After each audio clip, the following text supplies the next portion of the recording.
Assalamualaikum warahmatullahi wabarakatuh. Perkenalkan, nama saya Rizkia Ananda dan teman saya Liberty Sofi Rahma. Di sini saya akan mempresentasikan tentang sumber belajar sebagai komponen media pembelajaran. Pengertian sumber belajar. Proses belajar bersifat individual dan konstekstual. Artinya, belajar dalam diri peserta didik sesuai dengan perkembangan lingkungannya. Arif S. Sadiman 1989 berpendapat bahwa segala macam sumber yang ada diri seorang peserta didik dan memungkinkan atau memudahkan terjadinya proses belajar disebut media belajar.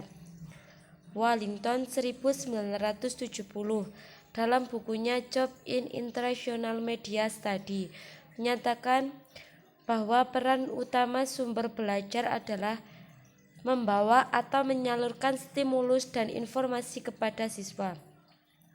Dengan demikian, maka untuk mempermudah klasifikasi sumber belajar itu kita dapat mengajukan pertanyaan seperti apa, siapa, di mana, dan bagaimana. Klasifikasi sumber belajar. Yang pertama ada pesan atau message, yaitu informasi harus disalurkan oleh komponen lain berbentuk ide, fakta, pengertian, atau data. Contohnya bahan-bahan pelajaran. Yang kedua, manusia atau people, orang yang menyimpan informasi atau menyalurkan, tidak termasuk yang menjalankan fungsi pengembangan dan pengelolaan sumber belajar. Contoh seperti guru, aktor, siswa, dan lain-lain. Yang ketiga, bahan atau material. Suatu bisa disebut dengan media atau software yang mengandung pesan untuk disajikan melalui pemakaian alat, contoh seperti film, slide, buku, dan gambar. Yang keempat, peralatan atau device bisa disebut media hardware yang menyalurkan pesan untuk disajikan yang ada di dalam software, contoh televisi, kamera, papan tulis. Yang kelima, teknik atau metode. Teknik kui, prosedur yang disiapkan dalam mempergunakan bahan pelajaran, peralatan, situasi, dan orang untuk menyampaikan pesan. Contoh seorang guru menerangkan itu disebut dengan ceramah atau diskusi. Atau bisa dengan belajar mandiri. Yang keenam, lingkungan atau setting. Lingkungan itu sendiri situasi sekitar di mana pesan disalurkan atau ditransmisikan. Contoh ruangan kelas, studio, aula. Klasifikasi lain yang bisa digunakan terhadap sumber belajar adalah sebagai berikut. Sumber belajar cetak, seperti buku, majalah, koran, dan lain-lain. Yang kedua, sumber belajar non-cetak, contohnya film, slide, video. Yang ketiga, sumber belajar yang berbentuk fasilitas, perpustakaan, ruangan, stadium. Sumber belajar yang berupa kegiatan, contohnya wawancara, kerja kelompok, atau observasi. Yang kelima, sumber belajar yang berupa di lingkungan masyarakat, contohnya di taman, terminal, pasar. Yang B yaitu komponen sumber belajar dan faktor sumber belajar. Komponen sumber belajar.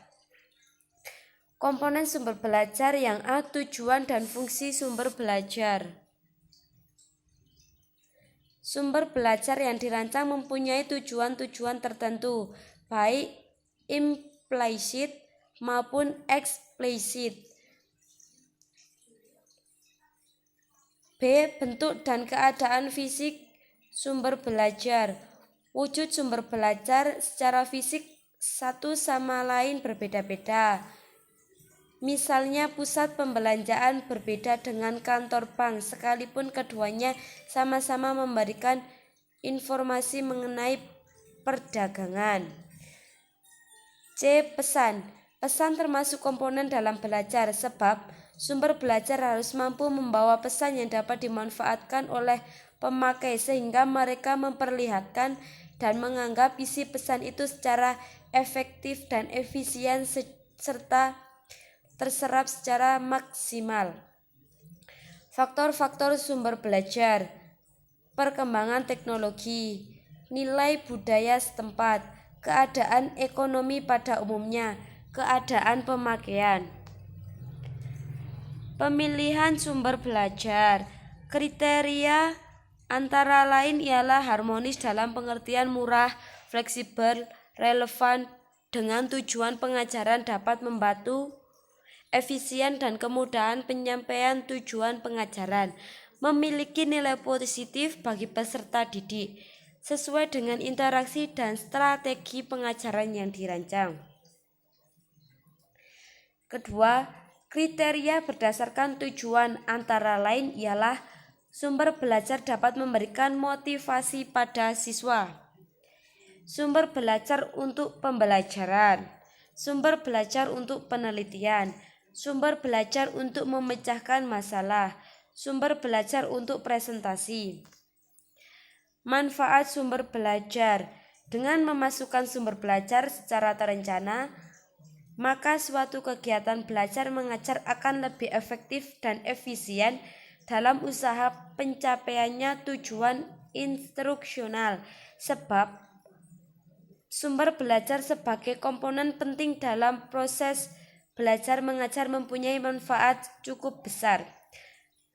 Manfaat sumber belajar tersebut antara lain: pertama, memberi pengalaman belajar secara langsung dan konkret kepada peserta didik, misalnya karya wisata ke objek seperti museum. Kedua, dapat menyajikan sesuatu yang tidak mungkin diadakan, dikunjungi atau dilihat secara langsung dan konkret, misalnya denah, sketsa, foto. Ketiga, dapat menambah dan memperluas cakrawala sajian yang ada di dalam kelas, misalnya buku, tes, foto, film, narasumber. Keempat, dapat memberi informasi yang akurat dan terbaru, misalnya buku bacaan, ensiklopedia, majalah. Kelima, dapat membantu memecahkan masalah pendidikan terhadap instruksional, baik dalam lingkup makro, misalnya belajar sistem jarak jauh melalui modul, maupun makro, pengaturan ruang yang menarik, simulasi, penggunaan film. Keenam, dapat memberi motivasi yang positif apabila diatur dan diperencanakan permanfaatannya secara tepat. Yang terakhir, dapat merangsang untuk berpikir, bersikap, berkembang lebih lanjut, misalnya buku tes, buku bacaan, film, dan lain-lain yang mengandung daya penaluran sehingga dapat merangsang peserta didik untuk berpikir, menganalisis, dan berkembang lanjut. Sekian dari saya, semoga bermanfaat. Silahkan kalau ada yang mau menyanggah atau bertanya.